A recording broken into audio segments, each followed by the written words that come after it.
नमस्ते दोस्तों, काव्य ढाकल हरियाणवी संस्कृति यूट्यूब चैनल पर आप सबका फिर से स्वागत है। जतिन की कार स्कूल के गेट के पास पहुंची।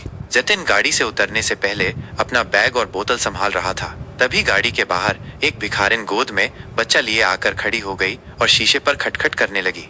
जतिन को बहुत गुस्सा आया। वह गाड़ी से उतरा और बोला, अरे गाड़ी रुकी नहीं कि तुम लोग मांगने आ जाते हो, शर्म नहीं आती? भिखारिन ने कहा, बेटा कल से कुछ नहीं खाया है, कुछ पैसे दे दो, बच्चा भी भूखा है। जतिन ने फटकारते हुए कहा, चल भाग यहाँ से, मुझे वैसे ही देर हो रही है। तभी पास में खड़ा उसका दोस्त रवि बोला, ये लो मेरा लंच, तुम खा लेना और ये पैसे भी रख लो, बच्चे के लिए दूध खरीद लेना।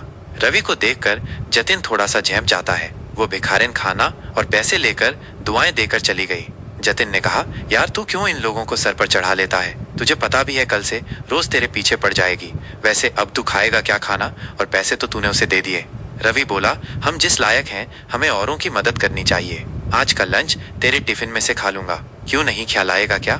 यह सुनकर जतिन जोर से हंस पड़ा। उसे देखकर रवि भी हंस पड़ा। फिर दोनों अपनी क्लास की ओर बढ़ गए।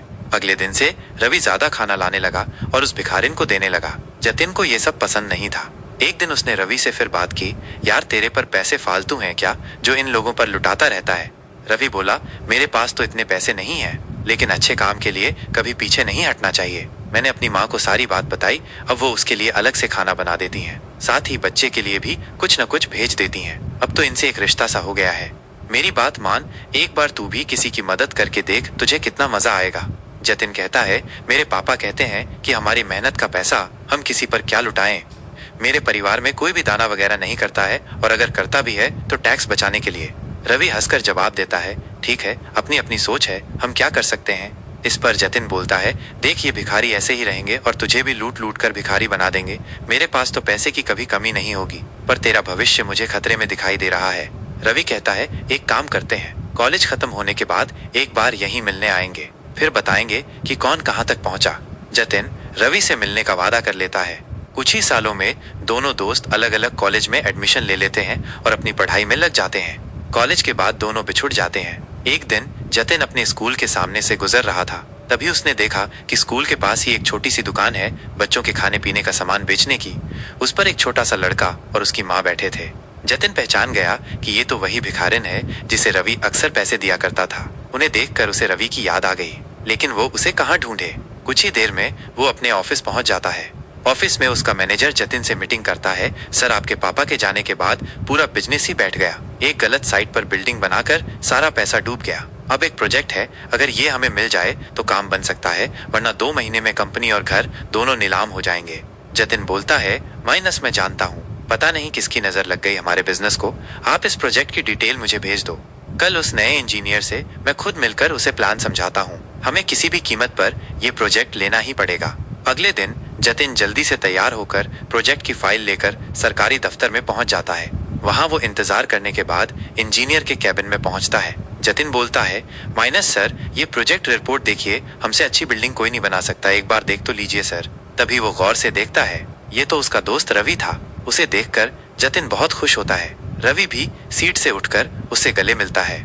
जतिन कहता है, अब तो मुझे कोई चिंता नहीं है, तू है तो मेरा सारा काम हो जाएगा। यह सुनकर रवि कहता है, जतिन ये प्रोजेक्ट मैं तेरी कंपनी को नहीं दे सकता हूँ। तेरी कंपनी ने जो बेईमानी से गलत जगह बिल्डिंग बनाई, उससे तुम्हारी रेपुटेशन खराब हो चुकी है। मैं तो क्या, इस शहर में तुम्हें कोई भी प्रोजेक्ट नहीं मिलेगा। यह सुनकर जतिन रवि के पैर पकड़ लेता है। यार ऐसा मत बोल, मैं सड़क पर आ जाऊंगा। तुझे देखकर मुझे एक उम्मीद बंधी है, अगर ये प्रोजेक्ट न मिला तो मैं बर्बाद हो जाऊंगा। रवि जतिन से कहता है, चल मेरे साथ। वो जतिन को लेकर उसी स्कूल के सामने पहुंच जाता है। वहां जाकर रवि कहता है, पहचानता है इस औरत को जिसे तूने कभी भीख नहीं दी, हमेशा फटकार देता था। मैंने इसकी थोड़ी सी मदद की और आज ये दुकान पर सामान बेचकर अपनी रोजी रोटी चला रही है। कोई मजबूरी में भीख मांगता है तो हमें उसका मजाक नहीं उड़ाना चाहिए। आज देख, भीख तो तू भी मुझसे मांग रहा है, इसमें और तुझ में क्या फर्क रह गया? मैं तुझे नीचा नहीं दिखा रहा, लेकिन तूने सिर्फ पैसा कमाया, दुआ नहीं। आज वो भी तेरे पास नहीं है। जिस पैसे पर तू घमंड कर रहा था, आज उसी ने तुझे बर्बाद कर दिया। यह सुनकर जतिन की आंखों से आंसू बहने लगे। वो बोला, हाँ तू ठीक कह रहा है, मेरे परिवार ने कभी किसी की मदद नहीं की, यही शिक्षा उन्होंने मुझे दी।